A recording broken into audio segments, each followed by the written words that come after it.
IPL season 18 ನಡೀತಿರೋದು ನಿಮಗೆಲ್ರಿಗೂ ಕೂಡ ಗೊತ್ತಿರುವಂತಹ ವಿಚಾರ. ನಿನ್ನೆಯ ಮ್ಯಾಚನ್ನು ನೀವು ನೋಡ್ತಾ ಹೋದರೆ ಸಿಕ್ಕಾಪಟ್ಟೆ ಚೆನ್ನಾಗಿತ್ತು. ಸೊ ಮ್ಯಾಚ್ನ ನಡುವೆ ಒಂದು ಜಗಳ ಕೂಡ ಆಯಿತು, ನಿಮಗೆಲ್ರಿಗೂ ಕೂಡ ಗೊತ್ತು. ಶುಭ್ಮನ್ ಗಿಲ್ ಅವರು ಅಂಪೇರ್ನ ಬಳಿ ಹೋಗಿ ಇನ್ನೇ ನಾನು ಅಂಪೇರ್ಗೆ ಹೊಡೆದಿಡ್ಬಿಟ್ಟು ಆದರೆ ಅಷ್ಟಕ್ಕೆ ಸುಮ್ಮನಾದ. ಸೊ ಮೊದಲಿಗೆ ಟಾಸನ್ನು ಗೆದ್ದಿರುವಂತಹ SRH ಅವರು ಬ್ಯಾಟಿಂಗನ್ನು ಆಡೋಕ್ಕೆ ಆಗದೇನೆ ಅವರಿಗೆ ಬಿಟ್ಟು ಕೊಡ್ತಾರೆ. ಸೊ ಬಿಟ್ಟು ಕೊಟ್ಟಿದ್ದ ಕೂಡಲೇ ನಿಮಗೆ ಗೊತ್ತು ಸಾಯಿ ಸುದರ್ಶನ್ ಎಂತಹ ರಾಕ್ಷಸ ಅಂತ ಹೇಳಿ. ಸೊ ಆ ವ್ಯಕ್ತಿ ಔಟೇ ಆಗಲ್ಲ ಅಂತಾನೆ ಆ ರೀತಿ ಆಡಲಿಕ್ಕೆ ಶುರು ಮಾಡ್ತಾನೆ. ಕಂಟಿಸ್ಟೆಂಟಾಗಿ 50ಗಳನ್ನು ಹೊಡ್ಕೊಂಡು ಬರ್ತಾನೆ ಇದ್ದಾನೆ. ಸೊ ಅವರಿಗೆ ಜೊತೆಯಾಗಿ ಶುಭ್ಮನ್ ಗಿಲ್ ಕೂಡ ಸೂಪರಾಗಿ ಆಡಿದರು. ಆದರೆ ಯಾವುದೋ ಒಂದು ಕಟ್ ಮಾಡಲಿಕ್ಕೆ ಹೋಗ್ಬಿಟ್ಟು ನಮ್ಮ ಸಾಯಿ ಸುದರ್ಶನ್ ಔಟ್ ಆಗಿ ಹೊರಗಡೆ ಹೋದ ನಂತರ ಬಟ್ಲರ್ ಜೊತೆಗೂಡಿ ಶುಭ್ಮನ್ ಗಿಲ್ ಸೂಪರಾಗಿ ಆಡ್ತಿರ್ತಾನೆ. ಸೊ ಶುಭ್ಮನ್ ಗಿಲ್ 38 ಬಾಲಿಗೆ 76 ರನ್ಗಳನ್ನು ಹೊಡೆದಿದ್ರು ನಿನ್ನೆ ಮ್ಯಾಚಲ್ಲಿ. ಆದರೆ ಅವರು ಔಟ್ ಆಗಿದ್ದಂತ ನೋಡಿದರೆ ಅದು ತೀರಾ ಸ್ವಲ್ಪ ಕನ್ಫ್ಯೂಸ್ ಆಗಿತ್ತು. ಏನಂತ ಹೇಳಿದ್ರೆ ರನ್ಔಟನ್ನು ಮಾಡಿಸ್ಬಿಡ್ತಾರೆ ಬಟ್ಲರ್ ಅವರು.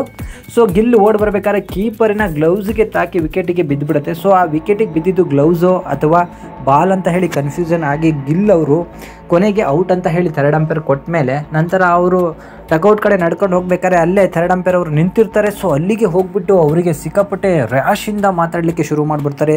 ಇನ್ನೇನಿಗೆ ಡಿಚ್ಚಿನೇ ಹೊಡೆದ್ಬಿಡ್ತಾನೇನೋ ಅನ್ಬೇಕು, ಆ ರೀತಿಯಲ್ಲಿ ಹೋಗ್ಬಿಟ್ಟಿದ್ದ.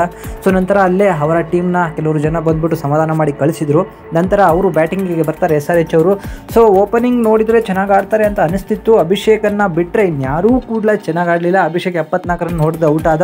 So 38 ರನ್ನಿಂದ GT ಗೆಲ್ತು. ಸೊ ಗೆದ್ದಾದ ಮೇಲೆ ಫೀಲ್ಡ್ ಅಂಪೇರ್ ಹತ್ರನೂ ಹೋಗ್ಬಿಟ್ಟು ಗಿಲ್ಲು ಕಿರಿಕನ್ನು ಮಾಡ್ಕೋತಾರೆ. ಸೊ ಆ ದೂರದಿಂದ ನಡ್ಕೊಂಡು ಬರಬೇಕಾದ್ರೆ ಆ ಅಂಪೇರಿಗೆ ಏನೋ ಬೈದು ಬಿಟ್ಟಿದ್ದಾನೆ ಗಿಲ್ಲು. ಅದರಿಂದ ಅಂಪೇರ್ ಬಂದು ಇನ್ನೊಬ್ಬ ಅಂಪೇರ್ ಹತ್ರ ಮಾತಾಡಬೇಕಾದ್ರೆ ಹತ್ತಿರ ಬಂದ್ಬಿಟ್ಟು ಅವರಿಗೆ ಆವಾಜ್ಗಳನ್ನು ಹಾಕಲಿಕ್ಕೆ ಶುರು ಮಾಡ್ತಾನೆ.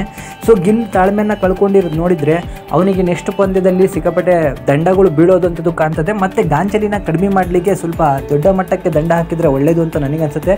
ಯಾಕಂದರೆ ಬೆಳೀತಿರುವಂತಹ ವ್ಯಕ್ತಿ ಸ್ವಲ್ಪ ಕೂಲಾಗಿರಬೇಕು. ಈಗಲೇ ಈ ಗಾಂಚಾಲಿಗಳು ಬಂದರೆ ಮುಂದೆ IPLಗೂ ಕೂಡ ಕೆಟ್ಟ ಹೆಸರು ಬರುತ್ತೆ. ಜೊತೆಗೆ ಕ್ರಿಕೆಟ್ ಅನ್ನೋದು ಒಂದು ಎಮೋಷನ್ ಆಗಿರ್ತದೆ, ಅದು ಒಂದು ದೇವ್ರ ಥರ ನೋಡ್ತಾರೆ ಹಲವಾರು ಜನ. ಸೊ ಅದಕ್ಕೊಂದು ಬೆಲೆಯನ್ನು ಕೊಡಬೇಕಾಗತ್ತೆ.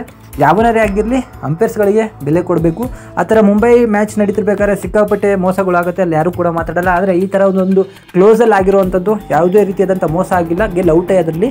ಸೊ ಈ ಥರ ಮಾಡಿದ್ದು ಎಷ್ಟು ಮಟ್ಟಿಗೆ ಸರಿ ಅಂತ ನೋಡಬೇಕು. ನೆಕ್ಸ್ಟ್ ಯಾವ ರೀತಿ ದಂಡ ಹಾಕ್ತಾರೆ ಅಂತ ಹೇಳಿ ಕಾದು ನೋಡೋಣ. ಇದರ ಬಗ್ಗೆ ನಿಮಗೆ ಅನಿಸುತ್ತೆ ಅದನ್ನು ಕಮೆಂಟ್ ಮುಖಾಂತರ ತಿಳಿಸಿ.